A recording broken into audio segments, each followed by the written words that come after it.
Welcome to Salento with Love. I'm Davide Mengoli and I'm going to take you on a journey on forgotten beauty.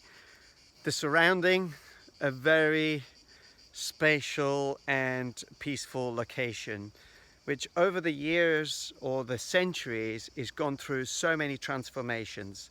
Now, did you know that in 1859 the first commercial oil was created in the United States, digging out the oil that fueled the economy of the world? Well, it took a few years for that to happen.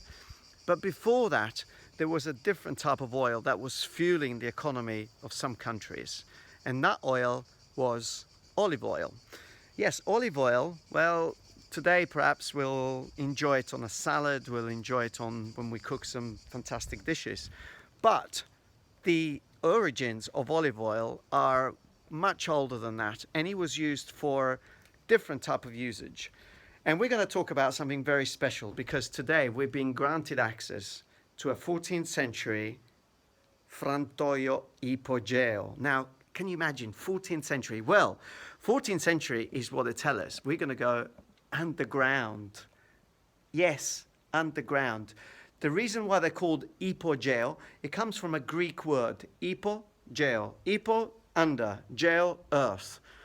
And Greek culture and language has got a big influence in this part of the world. Well, the Greeks were here before the Romans. The history tells us that the extraction of the oil already started by the monks in the 9th century, the Byzantine monks in the 9th century. But it intensified and became much, much bigger towards the 15th and the 16th century. So the popping up of frantoi, or olive press, became a very big thing in the history of Salento.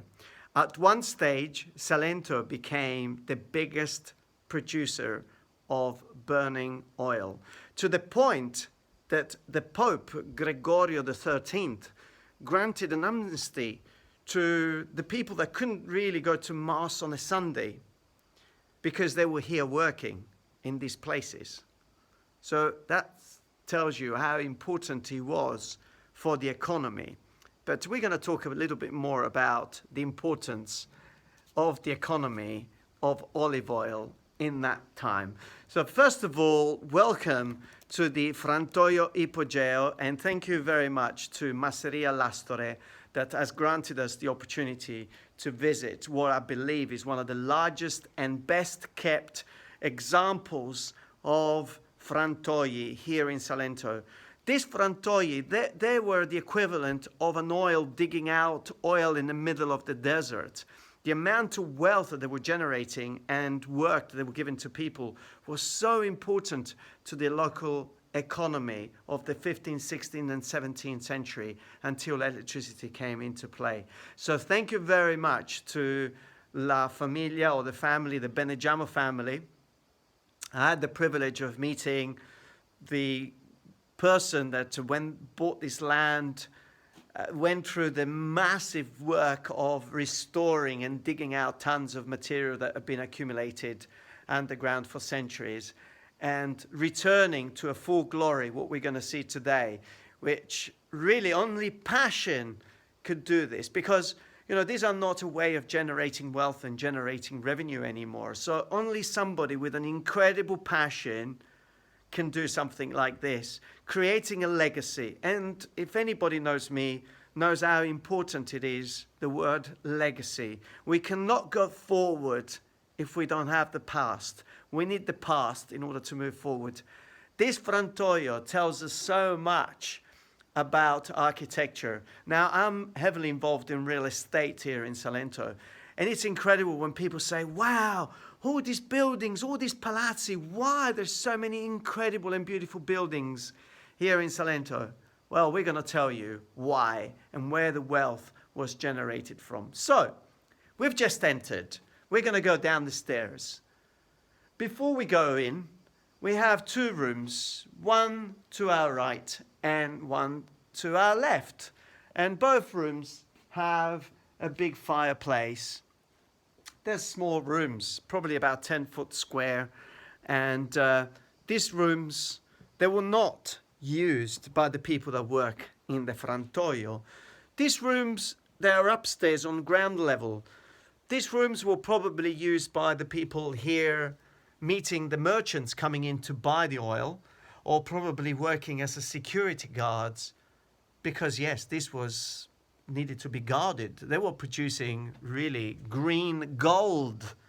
It was so important to actually protect it. Now, you may think, why workers will not appear? Very simple.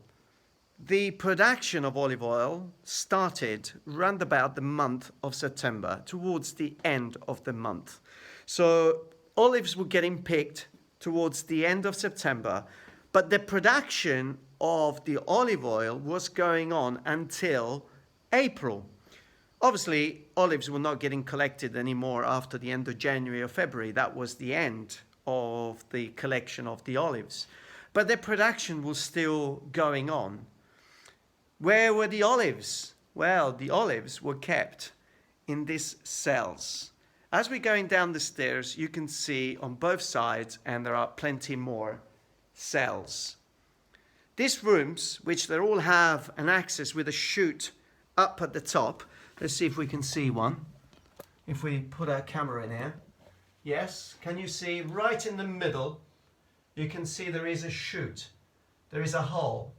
So when the olives were arriving on site, they were lifting the cover and the olives were getting dropped in and they would sit here.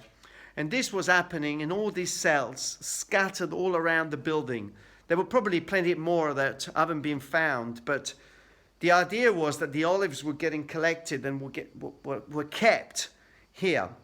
Now, the temperature of these underground frantoi ipogei, remember ipogeo, underground, was constant.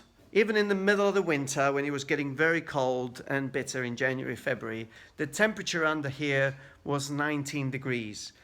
Well, there must have been a reason why they built this frantoi, this olive press, underground rather than on ground level. And the reasons are varied. The first one, temperature, very important. And the second one was security. But let's talk about temperature first of all. The production of burning oil, before I step in there, I think I'll stop here because once I step in there, your eyes are going to go wander. The production of olive oil for burning was completely, and it is completely different to olive oil for food consumption. The acidity level needed to be much higher. So the idea of keeping the olives in these cells was also for the olive to macerate, to almost reach a very higher level of acidity, which allowed for the oil to burn more. But another small detail, the oil produced in Salento was a very special oil. That's why cities like Paris, Berlin, Oslo, London wanted the oil that was actually made here in Salento, because the oil made here in Salento wasn't producing a smoke. Incredible. Well, so it was very important, and must have had a way that the monks, probably the Basilian already in the 9th century, must have achieved by doing experiments, a little bit of alchemy there involved probably, but they managed to find a way of creating an oil that wasn't producing any smoke. Now, we said that up at the top, where we started our journey, descending down the stairs, there were 2 rooms, but they were not occupied by the workers. Why not? Well, because the workers will come down here round about the middle of September, and they will not go up until the end of April. Yes, they were living down here. This particular frantoio had probably about 20 workers. The reason why they were not going up is because the fumes that was produced by the making of the oil was so strong that it would saturate the lungs of the workers. So if they attempted to go up, they could go up, but they couldn't come back down. They were like divers in a way. Once they were down here, they needed to decompress before going up. And once they were outside, they couldn't come back down again because they will feel sick. So amazing. So now, are you ready? So we said that the olives were getting collected on the olive groves around Salento were getting dropped to these places, would get dropped into the cells, and then let's step into the production.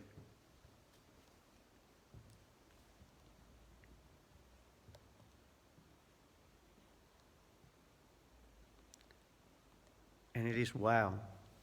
I mean, that's all we can say. Absolutely wow. Now I can almost hear the sounds. I mean, I'm not really young anymore. I used to be, but time has gone by. But I remember as a little kid when we moved back from Switzerland and came over here, and I was a little child, and my dad was taking the olives to be pressed to make olive oil, of course, for food consumption. Coming to some of these places, not underground anymore, the modern ones back in the sort of 70s, but they had the stone like the one that we're going to talk about in a minute. So I can smell it, although this hasn't been used for more than 200 years. I can still smell, I remember the smell, and I can still smell it today. I mean, it's incredible. So you can imagine about 20 people coming down here and living down here for months, about 6 months. They needed to be very fit, but at the same time they were very skinny people because of the diets that they had in them days. First of all, let's have a look at this area here, which we can see that it's totally dug in the rock. So the whole of the underground is dug into the rock, into the solid stone. So the temperature was very cool and very fresh because of where it was located. This here is the room where the animals were kept. They had predominantly mules, but sometimes they would use horses as well. And so when the time was over, and I'll talk about how much time the animals would actually work, they will come over here, they will rest, they will eat, and then they will go back to work. So what was happening to the olives? Well, when the olives were getting picked up from these cells, which they're scattered all over, there's another big one over here. I'm going to put the camera inside, and again, you can see the shoot. Oh wow, this is very deep. So the shoot is right at the bottom there. And let's see if I can step in this. I'm gonna step in this room here. Let's have a look. Oh my God! Wow. Oh yes. Okay, there's loads of spider webs there. Okay. Now it's all dark, but if I turn a light on, yes. Oh yes. Can you see?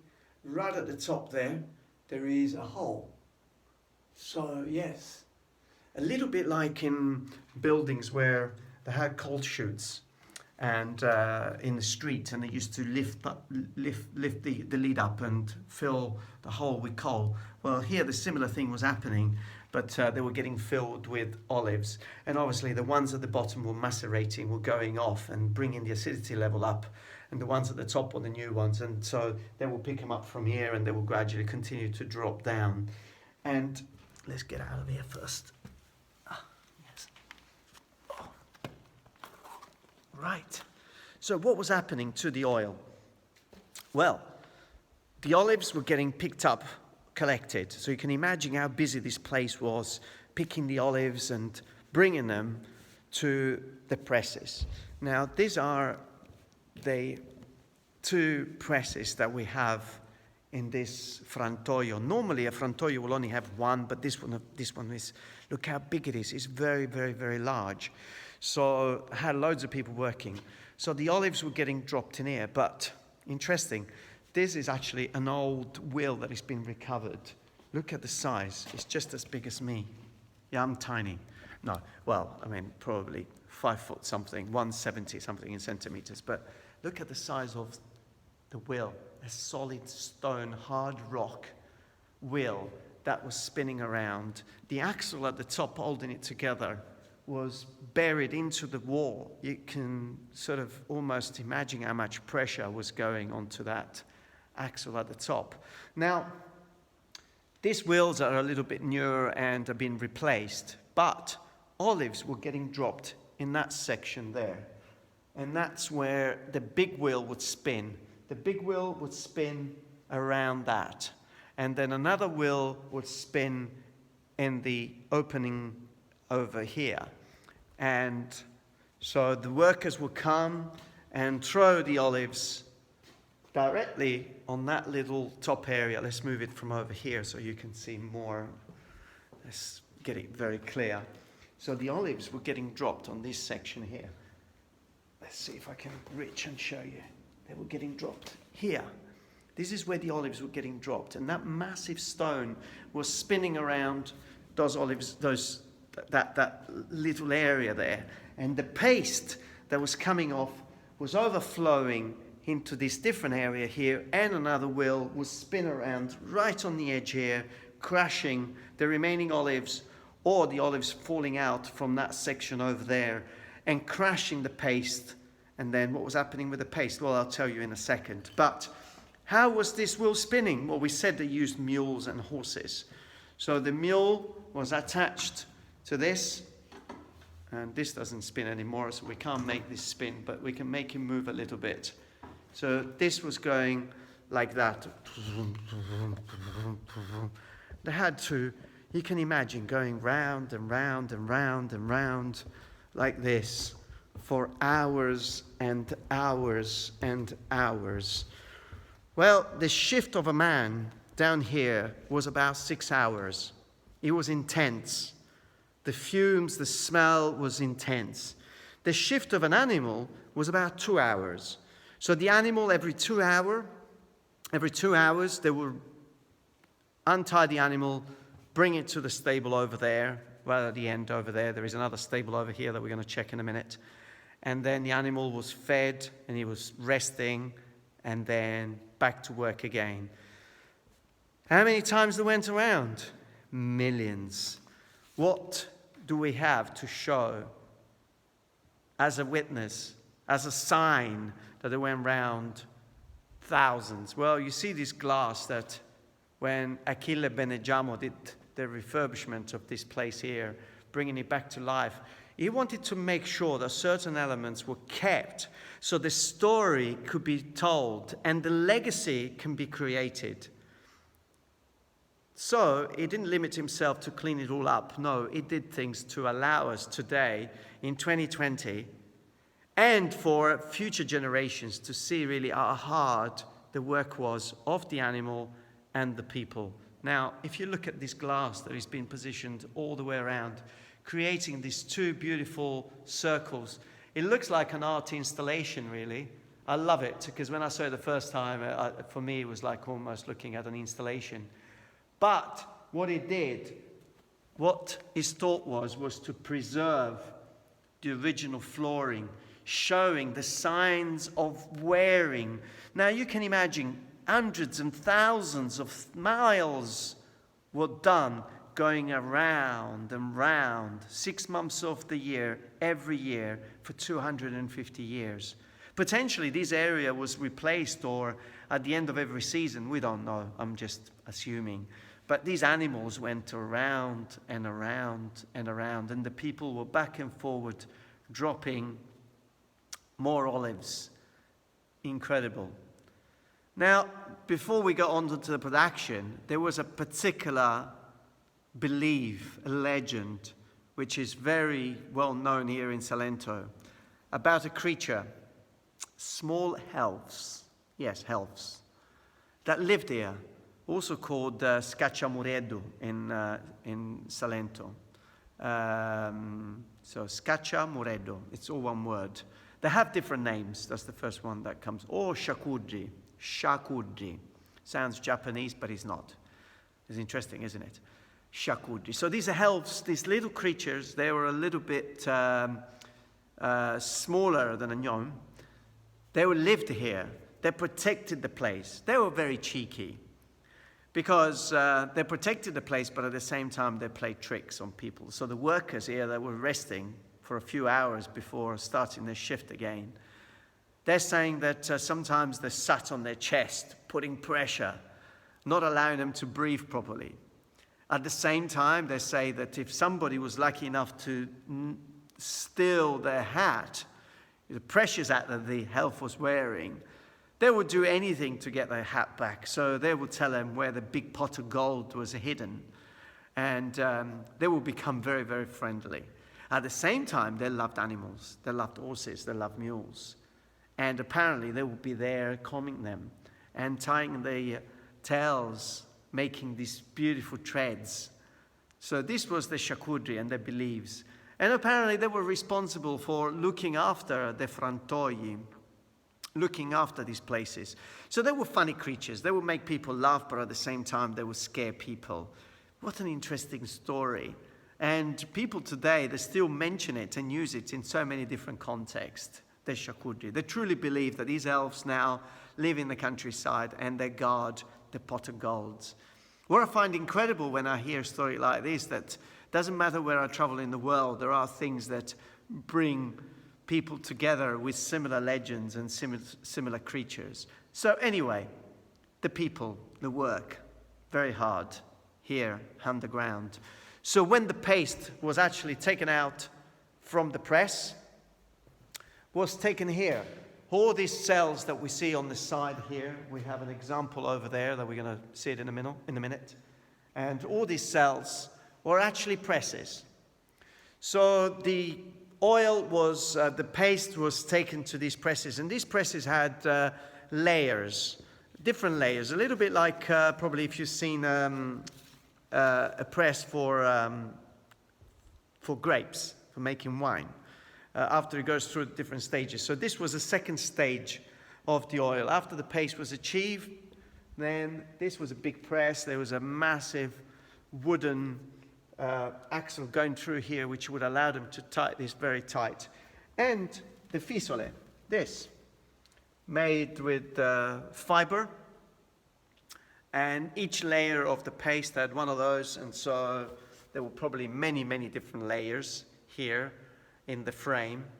And then the press will come down. You can see the wood and the wearing of the wood going back to this 15th, 16th century. I mean, it's amazing.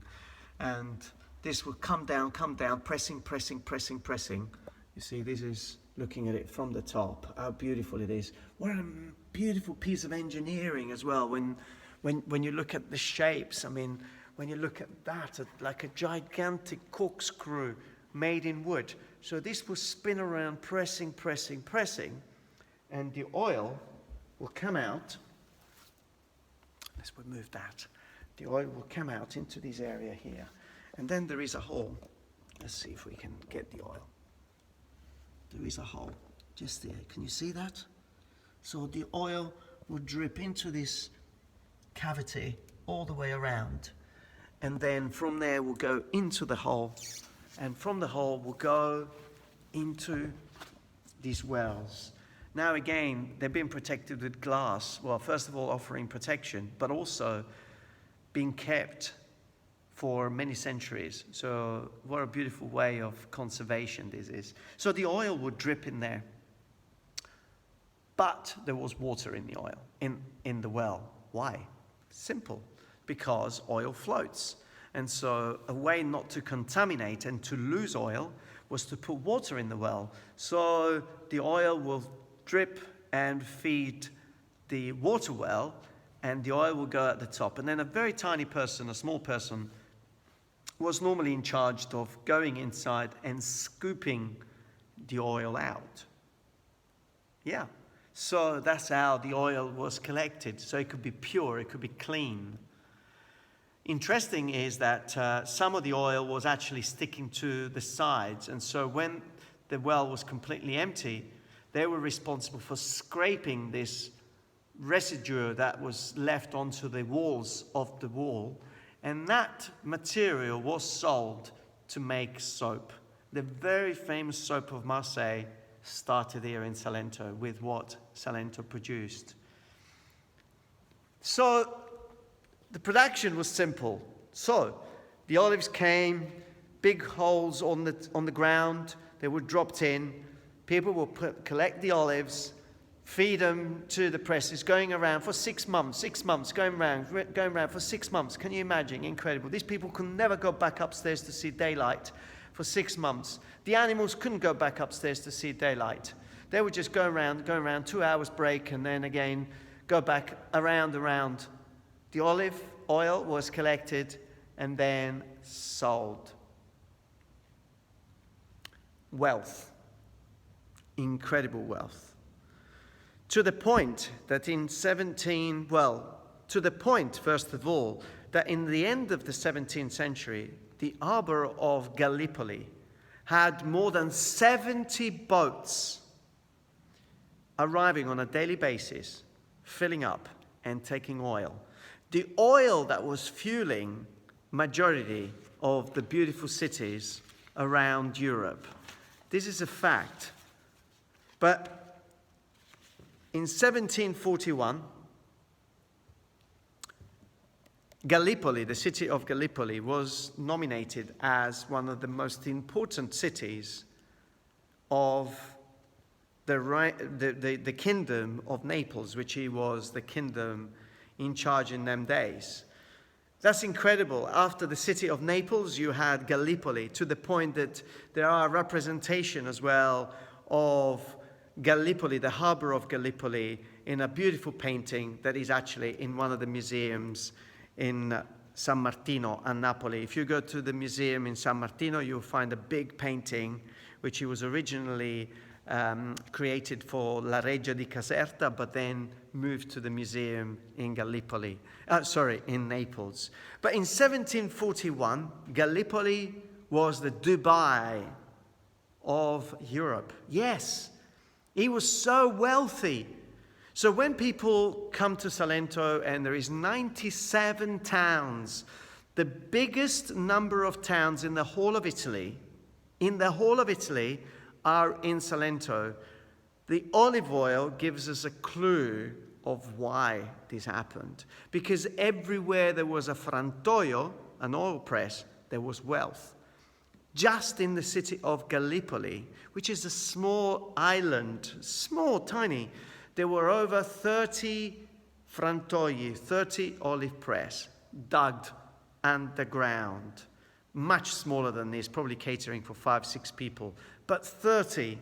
So the production of oil was so much that attracted an incredible attention, to the point that the city of Gallipoli became as well the home or the consulate basis for many countries like France, Norway, Germany. Amazing.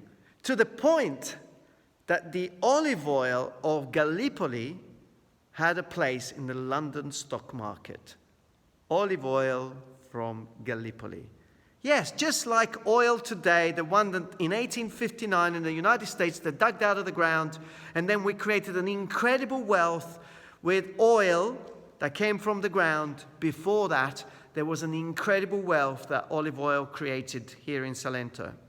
So when we think of Salento again in 2020, and we think, why is Salento so special? Why is Salento so beautiful? Why is Salento, it's attracting the attention of so many historians? This is the source of the history and the heritage that we have today. Olive oil. That brings me to potentially think what's going to happen to the other oil that we know.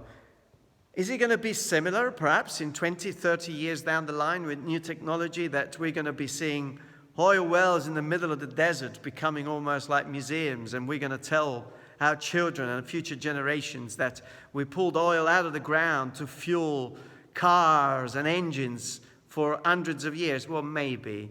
It's beautiful how forgotten beauties are here to tell us something about the future. But there's no doubt that the future is always connected to the past. And the importance of keeping that legacy of the past can only give us a fantastic future to look forward. The future that this man, this visionary man, Achille Benegiamo, had when he restored this frantoio. The future of turning Salento into the land of wine, which it's what the origins were. Salento, before the burning oil, was the land of making wine. But that's another story that we're going to leave for another video, for another story. And this is not a forgotten beauty. This is now today. I hope you've enjoyed it. And please subscribe to our YouTube channel and leave a comment. I always like to hear what you think about the videos, or a like. Thank you very much. From Salento, with love.